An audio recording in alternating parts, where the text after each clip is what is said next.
San Juan Pablo II nos dejó un magisterio, iba a decir aplastante, un magisterio gigantesco, colosal, inconmensurable. Ha sido un pontificado extraordinario bajo todos los aspectos. Un magisterio sobre todo en forma de encíclicas. Después, Benedicto XVI nos ha dejado un magisterio maravilloso, pero sobre todo en forma de homilías. A mi modo de ver, el gran magisterio de Benedicto XVI está en las homilías. Y en todo lo que él ha hecho y dicho y en todo lo que llevaba escrito anteriormente, aunque eso no es propiamente magisterio pontificio. Pero estos dos papas nos han dejado un magisterio del que seguimos viviendo ahora. Y en el año 95, San Juan Pablo II firmó es que es tan difícil decir una de sus mejores encíclicas, es muy difícil, pero desde luego fue una encíclica decisiva, rotunda, y que hoy necesita ser, como se dice ahora, puesta en valor cuando ha invadido a la Iglesia, incluso en ciertos pronunciamientos, este relativismo incomprensible. Y esa encíclica de Juan Pablo II fue la Veritatis Splendor, el esplendor de la verdad. Y una de las partes más bellas, es muy larga, como eran todas sus encíclicas muy largas, y una de las partes más hermosas es cuando habla de que la expresión más nítida, más diáfana, más clara, más preciosa de la verdad es el martirio. ¿Por qué el martirio lo llama él exaltación de la santidad inviolable de la ley de Dios? Y entonces le dedica párrafos largos. Empieza hablando de un poco la idea madre de toda la encíclica, que es que la ley natural no se puede arrancar del corazón del hombre porque entonces se cae en un relativismo, en un subjetivismo, en virtud del cual no hay normas universales que rijan la conducta del hombre. Y desgraciadamente eso es lo que tenemos hoy en la sociedad y es un carro al que incomprensiblemente muchas veces se sube también ciertas corrientes en la Iglesia. Pues no se pueden aceptar esas teorías, dice el Papa, consecuencialistas, proporcionalistas, que niegan la existencia de normas morales relativas a comportamientos. Y traemos una historia gloriosa en este sentido, dice. Desde la antigua alianza encontramos admirables testimonios de fidelidad a la ley santa de Dios llevada hasta la aceptación voluntaria de la muerte. Y pone el ejemplo de la casta Susana, después en los umbrales del Nuevo Testamento Juan el Bautista y ya después de la predicación, la muerte y resurrección de Cristo, el protomártir, el diácono Esteban, y el protomártir entre los apóstoles, nuestro Santiago el Mayor.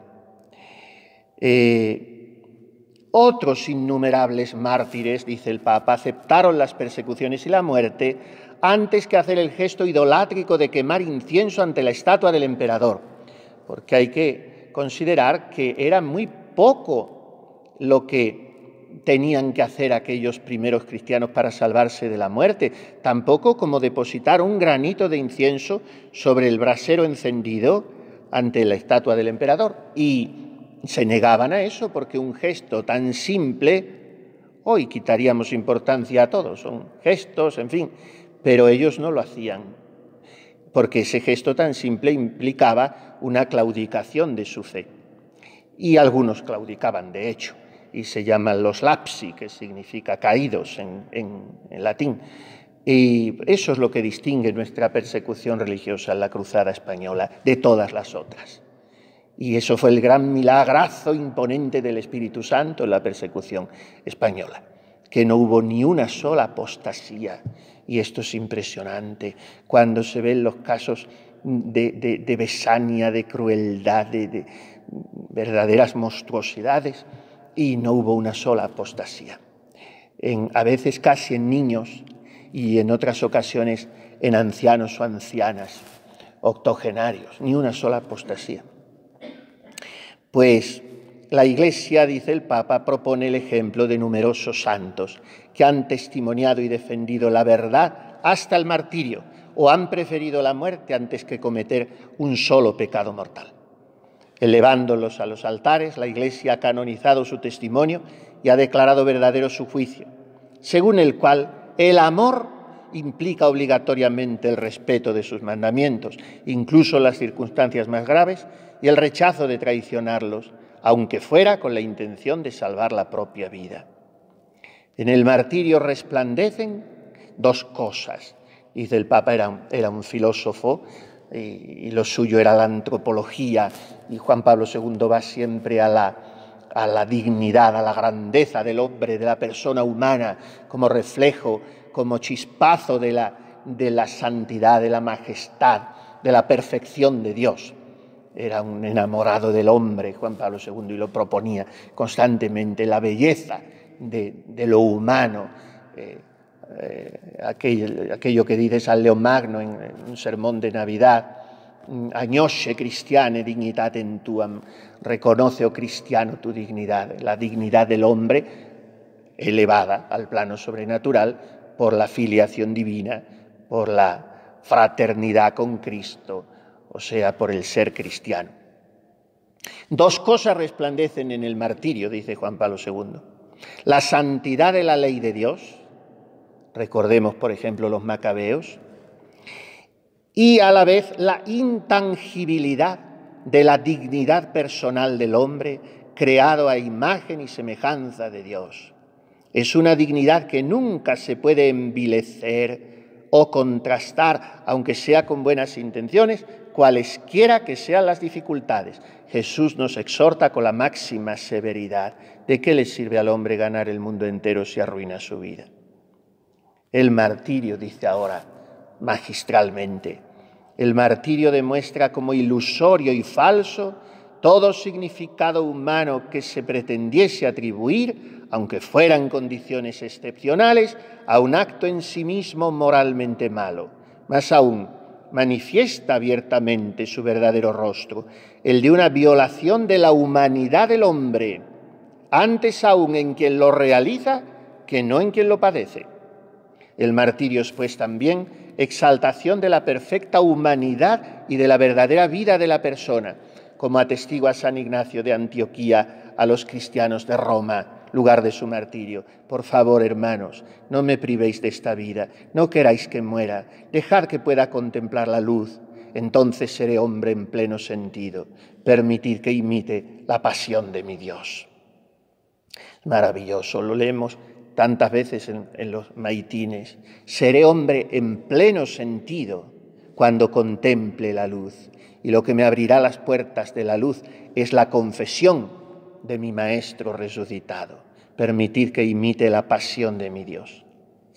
Y termina diciendo el Papa, finalmente el martirio es un signo preclaro de la santidad de la Iglesia. Para que el esplendor de la verdad no se ha ofuscado en las costumbres y en la mentalidad de las personas y de la sociedad. Por eso es tan necesario que cuando el mundo está sumido en tinieblas, como sucede hoy, la Iglesia grite con voz limpia, clara, audaz, intrépida, sin venderse a los dictados de la época o a los respetos humanos. Semejante testimonio tiene un valor extraordinario, a fin de que no solo en la sociedad civil, sino incluso dentro de las mismas comunidades eclesiales, no se caiga la crisis más peligrosa que puede afectar al hombre, la confusión del bien y del mal, que hace imposible construir y conservar el orden moral de los individuos y las comunidades. Los mártires, y de manera más amplia todos los santos en la Iglesia, con el ejemplo elocuente y fascinador de una vida transfigurada totalmente por el esplendor de la verdad moral, iluminan cada época de la historia, despertando el sentido moral. Dando testimonio del bien, ellos representan un reproche viviente para cuantos transgreden la ley y hacen resonar con permanente actualidad las palabras del profeta. ¡Ay, los que llaman al mal bien y al bien mal, que dan oscuridad por luz y luz por oscuridad, que dan amargo por dulce y dulce por amargo. El martirio es el testimonio culminante de la verdad moral, pero dice el Papa, relativamente pocos son llamados a él. Hay cientos de miles de mártires en la Iglesia, pero son incontables los seguidores de Cristo a lo largo de los siglos, y por eso relativamente pocos. Y entonces nos estimula en el tema que entraremos después. Existe, no obstante, un testimonio de coherencia que todos los cristianos deben estar dispuestos a dar cada día, incluso a costa de sufrimientos y grandes sacrificios. En efecto, ante las múltiples dificultades que incluso en las circunstancias más ordinarias puede exigir la fidelidad al orden moral, el cristiano, implorando con su oración la gracia de Dios, está llamado a una entrega a veces heroica. Le sostiene la virtud de la fortaleza, que, como enseña San Gregorio Magno, le capacita a amar las dificultades de este mundo a la vista del premio eterno. En ese dar testimonio del bien, dice el Papa, los cristianos no están solos. ¿Dónde encontramos la confirmación para no decaer, para no descorazonarnos, para no claudicar en el sentido moral de los pueblos y las grandes tradiciones religiosas de Oriente y Occidente que ponen de relieve la acción del Espíritu Santo? La voz de la conciencia ha recordado siempre, sin ambigüedad, que hay verdades y valores morales por los cuales se debe estar dispuestos a dar incluso la vida.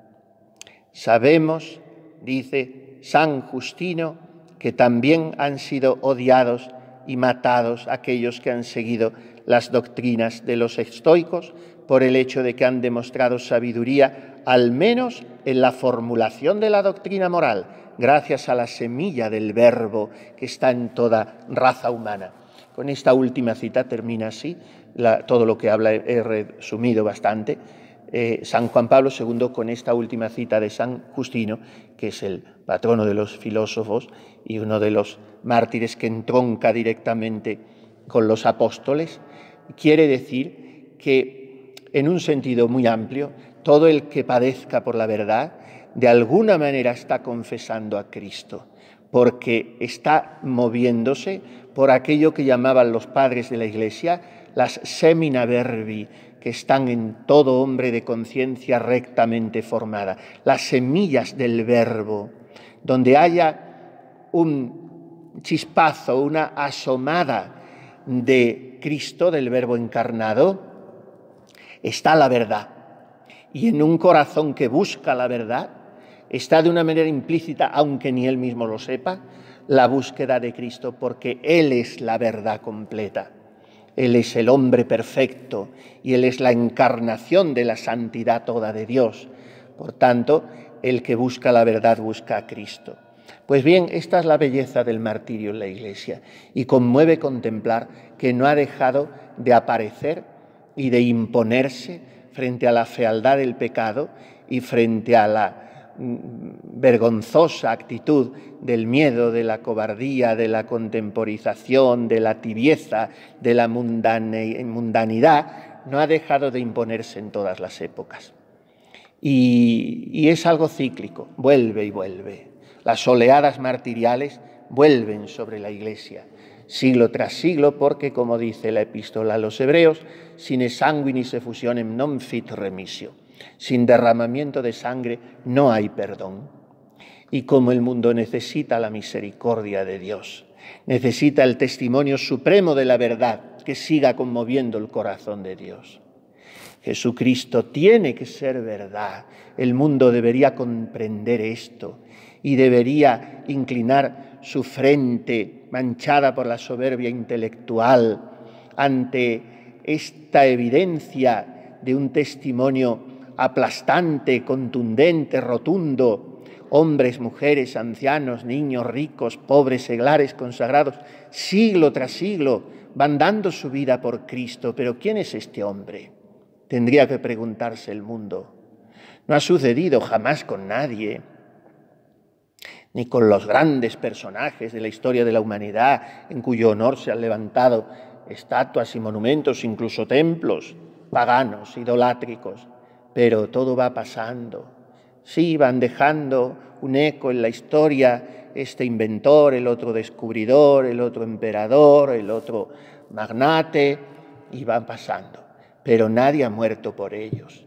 Y por Jesucristo mueren incesantemente generaciones y generaciones de personas de toda condición. Por tanto, Jesucristo tiene que ser verdad, debería decir el mundo. Y a nosotros nos conmueve y nos estimula tocarlo así con la mano.